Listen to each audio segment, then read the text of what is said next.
Yep, enjoy the meeting. Okay, thank you. This is Monday, July 20th, 2020. It is 3 p.m. and this is the meeting of the Lincoln County Board of Commissioners. We did do a sound check earlier, and so we know we can hear everybody. We will now do roll call and establishment of a quorum. So Commissioner Hall, are you here? You're muted. I'm here. It took me a moment to find the unmute button, but I'm here and I'm ready to go. Okay, Commissioner Hunt. I'm here, but for the record, I'm not able to be there with video, so I am here with audio. Okay, great. So all three of us are present in some way, and we do have a quorum here. First up is recognition and proclamation, Resolution 2027A, honoring July 19th through 25th, 2020 as Parole and Probation Supervision Week in Lincoln County. I will go ahead and read the proclamation, and then we'll let Tony Kappa, who's our Director of Community Justice, and I'll let him say a few words. Proclaiming July 19th through 25th, 2020 as Pretrial Probation and Parole Supervision Week in Lincoln County. Whereas community corrections is an essential part of the justice system, and whereas community corrections professionals uphold the law with dignity while recognizing the right of the public to be safeguarded from criminal activity. And whereas community corrections professionals are responsible for supervising adult and juvenile offenders in the community. And whereas community corrections professionals are trained professionals who provide services and referrals for offenders. And whereas community corrections professionals work in partnership with community agencies and groups. And whereas community corrections professionals promote prevention, intervention, and advocacy. And whereas community corrections professionals provide services, support, and protection for victims. And whereas community corrections professionals advocate community and restorative justice. And whereas community corrections professionals are a true force for positive change in their community. And now therefore, we, the Lincoln County Board of Commissioners, do hereby proclaim the week of July 19th to 25th, 2020 as Pretrial Probation and Parole Supervision Week in Lincoln County, and encourage all citizens to honor these community corrections professionals and to recognize their achievements. Tony Kappa, is there anything you would like to add? No, I'd just like to add that the real proud of the fact that the Community Service Department, we have our probation and parole officers, we have techs, we have the work crew, and we have our admin staff, and we work behind the scenes on a regular basis with these individuals ensuring the public is safe by doing counseling, crisis intervention. I mean, we work with these individuals on a daily basis. But what I'm especially proud of is during this time of the COVID-19, these staff without any hesitation at all whatsoever jumped in and we're willing to help out the public where needed. We've assisted people get homeless, get homeless people a shelter, getting groceries. When they're quarantined, we help get them food and prescriptions, whatever it is that they needed. And so I'm just really proud of the fact that these individuals have stepped up during this time and really good fight behind the scenes. We really appreciate all of our work. Thank you, Tony. You were a little difficult to hear there, a little fuzzy, but I think we heard you well enough. And I would just add that I too am just really grateful for your staff now more than ever. Really have stepped up and helped with a lot of things we're doing with COVID. So just a big thank you to all of them for just going above and beyond right now to help their clients and help community beyond that as well. Commissioner Hall, anything you would like to add?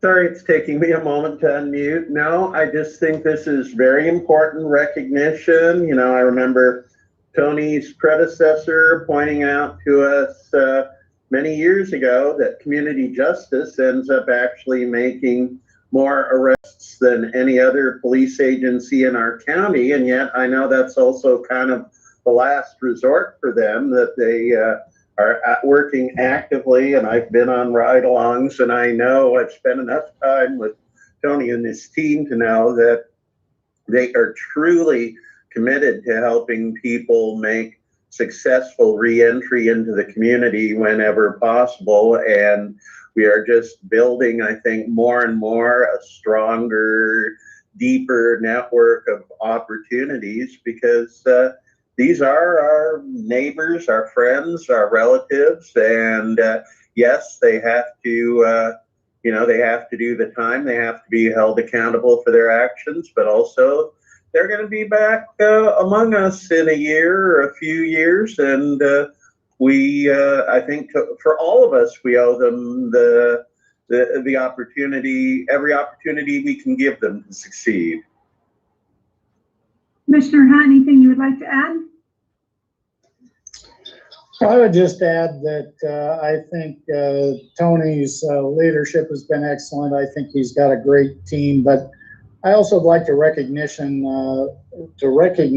the involvement of his team in the community. It's many activities I know are outside of what you would call the normal scope of community justice operations, and I think that really helps build credibility of the department and the county within our county. So hats off to Tony, hats off to his team and staff, and really appreciate the good job they do and the greater involvement in our community.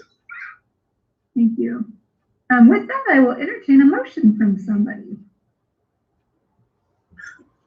I would be happy to move that we proclaim July 19th through 25th, 2020 as pretrial probation and parole supervision week in Lincoln County.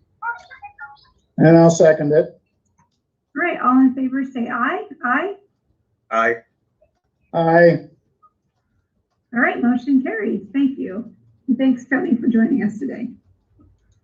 All right, next up is the adoption of our consent calendar. These are items of a routine nature that either staff or commissioners can pull for further discussion or information if needed. So if there's anything anyone would like to pull, let me know. Otherwise, I'll entertain a motion on that. I would move for approval of the consent calendar as submitted. I'll second it. All in favor say aye. Aye. Aye. Motion carries. Thank you. Next up under reports is a Lincoln County Public Health COVID-19 update, and I see we have Nicole Fields on the line. So Nicole, I'm going to let you do an update here in just a minute, but first I just have to say that this is Nicole's last week with us here in Lincoln County, and we are just incredibly sad to see you go, Nicole, and just are so grateful for all the hard work and time that you have spent with us, both before COVID, but certainly during. So thank you for all the work you've done. I'm getting teary-eyed just thinking about you leaving. So thank you so much for being with us during this most difficult of times and really helping pull our community through something that was so incredibly difficult. It still continues to be difficult. And I know that it has been a thankless job. So thank you so much for the time that you've invested with us and invested in the people of Lincoln County. And you will be greatly missed here, but we are excited for your future and where you're going. Thank you so much. I really appreciate that. And I want to say thank you to you all as well. And I really appreciated all the opportunities I've been given here. And it's been a wonderful supportive community and supportive organization to work in. And I couldn't be more proud of the team that I've been a part of for this COVID response, and just, they're amazing, hands down. And so I've really appreciated all of that. I'll switch gears a little bit and give you some of our numbers that we're looking at right now. In the state of Oregon, there are 14,847 cases of COVID-19. That includes 371 in Lincoln County. Unfortunately, at this point, we've also had 8 deaths from COVID-19 and 13 folks that have been hospitalized. We have had 5,641 negative tests in our county as well. Taking a look at some of the public health indicators, throughout the state, we're really seeing numbers go up quite a bit in COVID-19. But in our county over the last week or so, we've actually been doing fairly well. Our ED visits or emergency department visits are still fairly low. Our trends in tests are actually going down, so that's good. Our trends in positive tests are going down. That could have, quite a bit to do with the fact that we tested, did some mass testing events, and so now we're kind of getting back into our normal status. One thing to take a look at too is that we have 30% of our cases are considered community spread, so we don't know where they're coming from, but that means that 70% we are able to track down a source on those, so that's actually a pretty good number. And we're trending better than we have been. So it seems like, in the state of Oregon as a whole, the numbers are going up, but in our county, we're actually having some good work going on here. We've also started the Why Do You Wear a Mask campaign. So if any of you would like to submit a selfie of yourself in a mask and talk a little bit about why you wear a mask and why you think it's important, we're rolling that out on social media to try and just get community engagement and show, we're real people out here and we're wearing masks and here's why we do it. No matter your reason, if you feel like you're dedicated to wearing that mask, then that's a great campaign that I think might get a lot of people on board who are on kind of on the fence. And then we've been doing some live events last week and this week in Spanish and Mom to try and get some more engagement with that community. And the events have, we had some technical glitches, but I think that we're getting them ironed out as we go. And I think it's just really important service to keep kind of rolling those events out, so we keep offering resources in a way that we're hearing that our Spanish speaking and Mom speaking population feel like it's the most accessible. And that's actually my update. Not a ton to tell you about today. Thank you, Nicole. Couple of questions I have. How many current people do we have in the hospital with COVID? I think it's one. Is that correct? Let me see if I can pull that up. I don't have a current number. I think it's one or two, but I'm not positive because sometimes we have people that get transferred to hospitals outside of our area, and it's a little bit tricky to keep track of. Yeah, that's true. And then also you said our 30% of our cases are community spread and 70% have been able to be tracked down to a positive case. Over what time frame are you looking at that? Over the past week or 2 weeks or? Yeah, so that's actually over the past week. That's straight off of the public health indicators for monitoring COVID-19 in Oregon County. So they post this every week and kind of update it on a dashboard to see how we're doing on those 6 metrics that the state and the governor is monitoring. Yeah, and that's exactly what I am looking at right now as well, and asking my questions. So thank you. Okay. Yeah. Questions from commissioners? Commissioner Hall, any questions? Yeah, I do have a couple. This is one question. I know, even though I think most people seem to be focused on, where we're at the moment, I am hearing, I've had maybe 3 people ask me in the last week, can we provide any guidance on when we might be prepared to move to phase 2? And, even are we under the current state criteria, being one of the 9 counties on the governor's enhanced watch list? You have a sense that even if we did decide to apply, whether it would be considered or? So that's my first question. So I can say, and if it's easier to see this graphically, if Christy or Casey wants to screen share with me, I can show you what I'm looking at, but we meet 5 of the 6 metrics. So the one that we don't meet is the percent of cases in the last 7 days with follow-up within 24 hours. So we were at 94%, they require 95%. So we're really, really close on meeting these metrics actually. But then, of course, even if we meet the metrics, it's a whole nother question whether we're truly prepared and whether it would be a good policy choice, I assume. Yeah, exactly. And I think that that's kind of up to you. I would say at this point, with, the amount of outbreaks that are going on right now, I would be very hesitant and want to see this data trend for a few weeks instead of saying, all right, we met it for a week, let's go forward, because this isn't really a trend.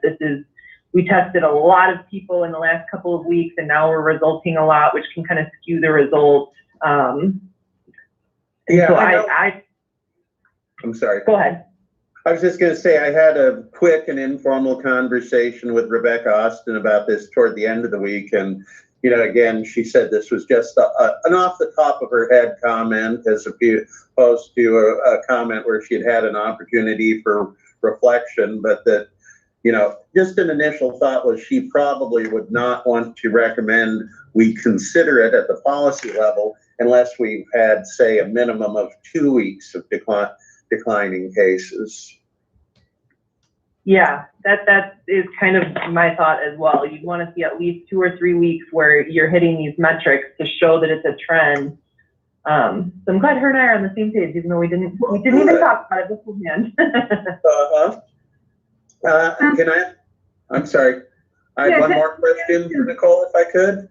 Yeah, I have a follow-up to something. Well, why don't you go, Chair Jacobson, and then I'll come back with my other question. Great, a follow-up question, Nicole. You said that looking at this dashboard, 94% of all new cases contact trace within 24 hours. I mean, we're certainly very close there, but what's the reason for that 6% not being contact trace within 24 hours? Is that people not calling us back, or a staffing issue, or, really what I'm asking is what can we do to help? Yeah, we are fully staffed up right now. We just brought on 2 new nurses, and we've gotten kind of everyone into the communicable disease system. I would say this is people not calling us back within those 24 hours, or not answering the phone, not having a phone line we can get a hold of them by. So just, when people are getting tests, if they can make sure that they're putting down a correct phone number that works, that's very, very helpful for us. And then answering the phone when we call. Okay, thank you. Go ahead, Commissioner Hall. Okay, my second question was regards to the publicity last week, and I've had a couple of people ask me about this, where the White House essentially was telling hospitals to bypass CDC and send their COVID data to, I guess, a new national data bank. So the question people have had, how, if at all, will this affect the timeliness and reliability of local or state of Oregon data? Locally, I wouldn't assume it would affect us too much because everything's still getting entered into Orpheus. I think where you see the effects would be, on that national level and potentially on the state by state level when they're applying for, relief funding or funding and need to have accurate numbers for like on a larger scale. But for our local data, we should still be fine using our communicable disease system that we've been using since the beginning. Okay, that's all I had. Thank you. And you will be missed. I hope you know how much we've all appreciated you and how much we are going to miss you and wish you well in your next endeavors. Thank you so much. I really appreciate it. Yep. Commissioner Hunt, any questions for Nicole? No, I guess, well, I'll ask Nicole to confirm my feelings. There was, I believe the last edition of the local paper said that no COVID cases have been traced to visitors, but that's really not accurate. Really, what is accurate is that 30% of our cases cannot be traced to anyone, which some of the people that had it could have been visitors to the county. Would you agree with that? Yeah, I'm actually really glad you asked that, because if we think about the case investigation process, where when we have someone is not muted. If we have someone who is living, let's say, in Marion County, and they test positive for COVID-19, they're going to get a call from that case investigator, and they're going to want to know who have you been in within 6 feet of distance for, 10 or 15 minutes or more? So, if you're going shopping on the bayfront and maybe you bought something with a cashier, you went to the grocery store, you went to the beach, those aren't really those close contact activities. So even if you tested positive, we would not necessarily get that call from Marion County saying, hey, you've had someone that was in your county that tested positive. That's just not within the capacity of the system at this point.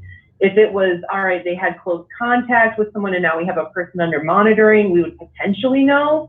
But I think, I saw that headline as well. And I think, the most accurate thing to say would be that we don't know if we've had any cases that were directly linked to tourism, because I just don't think that the way that we do case investigation and the way that we collect that data, we're going to get that information back. So I think it's a little bit dangerous to say we haven't had any.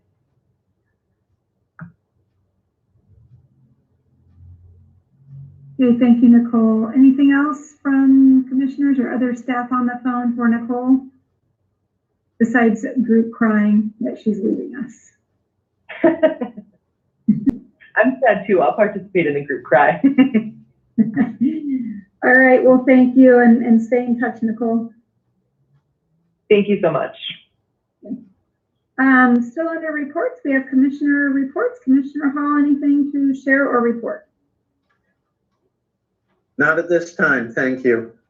Okay, Commissioner Hunt, anything to share or report?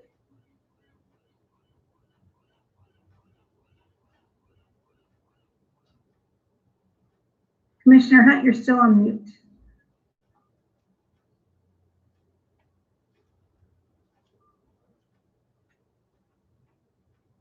We might have lost him. Well, nothing to share or report on my end.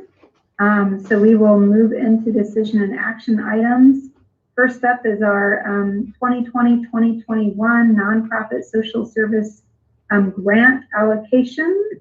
So we reviewed this last week and reviewed the recommendations made by our committee. And I think there was a few questions and stuff that came up at that time. Wayne or Christy, do you want to provide us with sort of an update on where we're at? I can do that if you'd like, commissioners. Right. So we do have a draft order in front of you, which takes the recommendations that were made by the committee and makes two changes in those. And that is that as we were looking at the recommendations, we discovered that because of some changes in our reporting and application procedures really caused by the COVID-19 response, two applications that should have been considered by the committee were not. They were inadvertently excluded from their consideration. So, and it happens to be two agencies that are deeply involved in the COVID-19 response that we're doing right now. That was Centro de Ayuda and Food Share of Lincoln County. They had actually completed their applications, but they, because of where they came in the email system, we didn't see those until after the fact. So what we are recommending you consider is to go ahead and fund the two applications. This is about 50% of what they requested in each particular application. And we will find some additional resources. I will work with the finance director to find some additional resources to fund these on a one-time basis this time. This does go outside the boundaries. You're not going to take any of the funding that was recommended for anybody else. But we would recommend you go ahead and fund those two organizations too. And then I think you wanted to have a discussion around the Salmon Drift Creek Watershed Council request. And I think the concern was that normally our nonprofit social service agency funding goes to that, not just nonprofits, but those that provide social services, and are really connected very closely to some of the other activities that we do in the county. And there was some question whether or not the South Lincoln or the Salmon Drift Creek Watershed Council request really would fit into other funding sources, such as our Community and Economic Development Fund, rather than in this particular category here. So I think that's, I can stop there unless you have any other questions. no other questions from me. I will say that and really digging through and looking at the Salmon Drift Creek Watershed Council, it was clear to me that that didn't fit within our social service nonprofit grant. That was still a worthy application and worthy thing they wanted to do. So I have already called their director and basically left a message for that person to call me to talk about, you know, other funding sources that may be applicable to the project that they are trying to get done. Commissioner Hall, questions? No questions. Okay, Commissioner Hunt, can you hear us? Questions?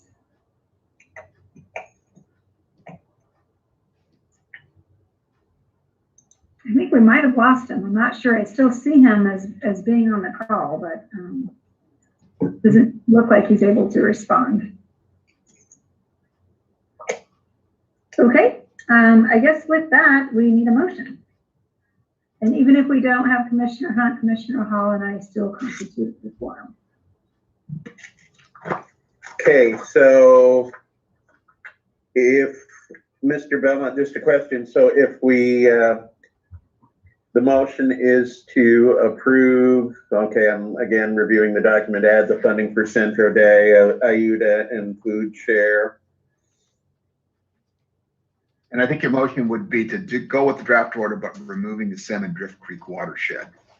Yeah, and again, just let me add personally, in case anybody, you know, wonders, I think it's a fine project, but it just does not fall within the scope of social service that we envisioned. Well, I mean, you know, this fund was created long before I became a commissioner. I think, you know, the county was funding nonprofits for many years, and this structure was established in the early 90s. So I am moving that we approve this order for allocating private nonprofit social service agency funding for fiscal year 2021 with, as recommended by our advisory committee, with removal of funding for Salmon Drift Creek Watershed Council in the amount of $520, and with the addition of $5,000 in funding for Centro de Ayuda and $15,000 for Food Share of Lincoln County. I will second. All in favor say aye. Aye. Aye. Commissioner Hunt, are you back? He did text me very quickly here to say his audio is frozen. It does, but it does appear a little bit differently on the screen, so I'm not sure if it's there or not. Commissioner Hall and I passing that motion, which again. That's fine. Okay. All right, and next is under decision action designating newspaper for publication of 2020 foreclosure.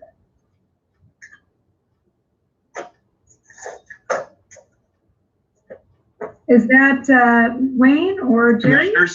Commissioners, I can take that real quickly. And actually, Janet Harrison from our office actually puts that together for us and runs that through. But this is our annual process of designating newspapers for publication of the foreclosure list. We still have some requirements for doing publications related to that list. And we did solicit proposals from qualifying publications in Lincoln County, and the recommendation is included in the order, which is prepared for you. Okay.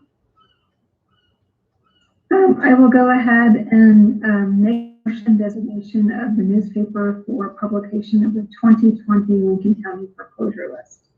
And I'll second the motion. All in favor say aye. Aye. Aye. Motion carries. Thank you. We are now actually going to recess the meeting, and then we essentially rejoin